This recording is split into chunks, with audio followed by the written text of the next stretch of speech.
A Boeing 777 with 239 people flew from Kuala Lumpur to Beijing, and somewhere in its way, it simply vanished from the radar.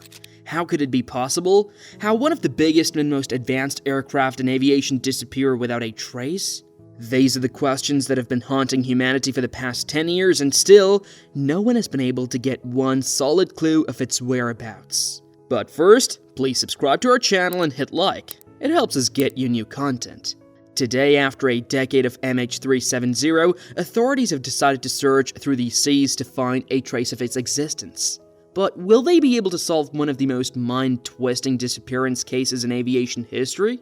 To answer that, we need to look into the whole case of Malaysian Flight MH370. On 8 March 2014, the flight took off from Kuala Lumpur at 12:42 in the morning and was headed towards Beijing. It was supposed to take the most typical route for this journey that was northeast over the Gulf of Thailand and South China Sea. Two pilots were flying this plane. One was Captain Zahari Ahmad Shah, 53 years old. He was the most experienced pilot in Malaysian Airways and had flown through this route several times during his career. Along with him was the first officer Farid Hamid, 27 years old. He was about to become a fully certified pilot after this flight. After takeoff, it was standard for the pilots to switch to autopilot. So, at this moment, the pilot was flying at 35,000 feet and completely normal. At 1:21, the plane entered the Vietnamese airspace, and the airspace of Kuala Lumpur said good night to the pilot, and formally asked them to get in contact with the Vietnamese air control. The pilot's voice at this time was completely normal, so everything was going as per routine. But these were the last words heard from the flight. Good night, Malaysia 370. So far, everything was going normal in this flight, and no signs of problem appeared. At 1:19 a.m., it had lost all connections from the center and disappeared from the radar. A Boeing 777 had gone blind from the world just at the moment when it was getting handed over to Vietnamese airspace. Many think this was quite suspicious, and it might have been a deliberate act. Although this was noted in the control centers of Malaysian airspace, they mistook it as a glitch and thought that the plane had gone over to the Vietnamese airspace. That's why it was not showing in the systems. On the other hand, even they had not received any communication from it. In this confusion, the Malaysian government was informed about the disappearance 4 hours later. When the plane had lost contact with the world, it was flying over the South China Sea. Extensive searching of this whole area was initiated as soon as possible, and about 34 ships and 28 spacecraft were exploring every inch of the waters. But no trace of this plane was there. After 4 days of extensive work, the search parties got a new clue. According to this, MH370 had disappeared from the normal radars, but it was still recorded on the military radars, and the results of their reading were truly mind-boggling. According to it, the plane had made a complete 180-degree change from its normal route and was heading towards the Andaman and Nicobar Islands westward from Malaysia. This sparked several debates among the researchers, and some even started pointing out that this could have been a case of hijacking. The search parties changed their routes and started searching in the area, but not a single trace could be found. After a few days, the biggest breakthrough was made in this case. A clue from space indicated where the plane could be.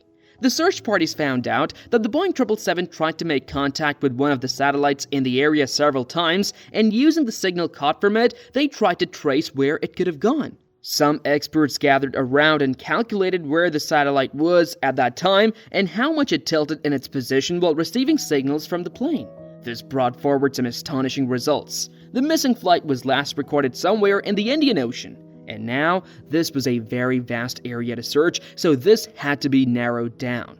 By calculating the amount of fuel MH370, its speed and the contact made in the 7 different hours, the experts on this case narrowed the search area to 7 different circles. Finally, after further investigation, the search parties narrowed it down to an area marked as the 7th arc. This was the most likely where the plane could be. The 7th arc was 2,000 kilometers west of Australia, and this was coincidentally the least explored area of the ocean, but hopes of finding the clues to this mystery had not faded yet. Search parties contacted the Australian government and were granted access to these waters for continuing their mission. At this point, 22 aircraft and 19 service vessels were looking for wreckage, but their work was not going to be easy. 2 storms had hit this area, and it was highly likely that some of the scraps of the aircraft might have been swept away at this point. Still, nothing was found even after extensive efforts from several teams. Finally, with a heavy heart, all on-surface searches were ended in April 2014.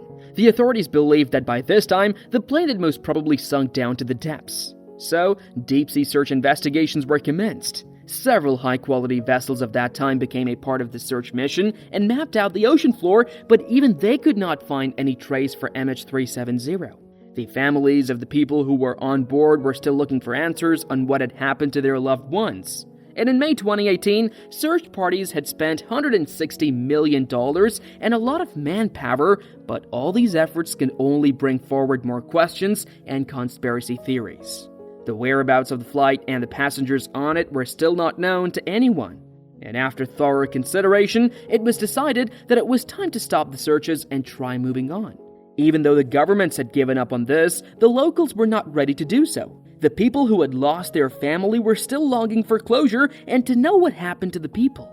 And this time, a privately held organization named Ocean Infinity reached out to Malaysian government in 2018, and they were willing to put in their time and effort to find the answers.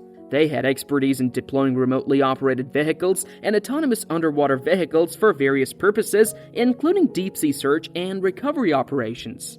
The organization proposed a no-find, no-fee search plan in the 7th Arc to the Malaysian government. According to it, the organization would undertake the search using their advanced technology and equipment, and they would only be compensated if they successfully located the wreckage of the missing aircraft.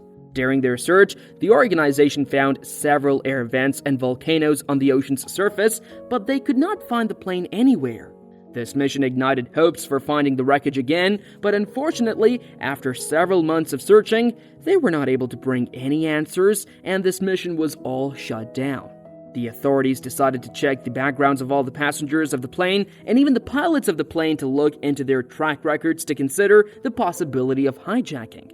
After all these failures and dead ends, people were left with nothing but conspiracy theories to believe in, and some of these are already debunked. When Malaysia Airlines Flight MH370 disappeared, people wondered what could be the reason for its disappearance from the radars. Some thought maybe something went wrong with the plane's electronics, while others were considering that the plane had an accident or a technical issue. But a darker thought was that someone deliberately turned off the transponder. One theory had put Captain Zaria in the spot.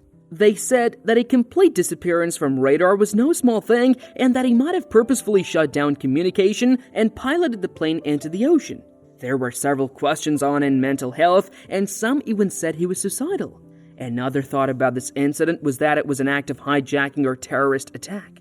The real question is, why was everyone pointing fingers at such a professional pilot? Well, some argued that the deliberate turn back towards Malaysia couldn't have been done by autopilot alone. Another important thing to note was that the plane flew from between Thailand and Malaysia, and this was most probably done to avoid getting caught on either of the country's radars.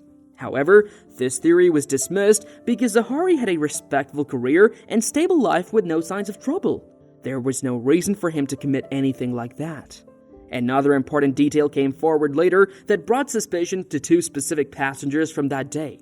2 Iranians were on board with fake passports, and they had seamlessly slipped through the security. Even here, investigation suggested that they were not terrorists and were just trying to get to Europe where their family was waiting for them. So far, there is one theory that many people agree on. Some experts suggested that the passengers and the pilot might have lost consciousness after facing oxygen depletion in the plane. This could have happened due to a fire or a similar accident on board, clarifying why the pilots had to make the sudden turn back to Malaysia. Before they could make a proper landing, they even went unconscious, and the plane kept going on autopilot until it had run out of all the fuel and then crashed somewhere in the Indian Ocean. These are all just theories, and there is no evidence to exactly tell what happened on 8 March 2014 or what were the last moments of 239 people. Today, after 10 years, the technology is still more accurate and advanced than ever. Could this mean that the world could finally get answers to the biggest disappearance case of aviation history? Well, 2 private companies are getting ready to sign a search proposal to the Malaysian government, and the good thing is, they won't be starting from scratch. Ocean Infinity has tried this before as well, and they mentioned they will be using the analytics from previous search missions to be more precise about their searching area. On the other hand, US-based company Deep Sea Vision is planning on bringing a thorough plan by the mid of this year. Both of these organizations seem to be confident about the search mission and are hoping to bring the closure to the families still waiting for the answers. Many believe that even though the previous missions were not so fruitful, this one will solve the mystery of Flight MH370. What do you think about this? Share your thoughts in the comments below, and let's keep the conversation going. Don't forget to like this video and subscribe to the channel for more thought-provoking content. Until next time, take care.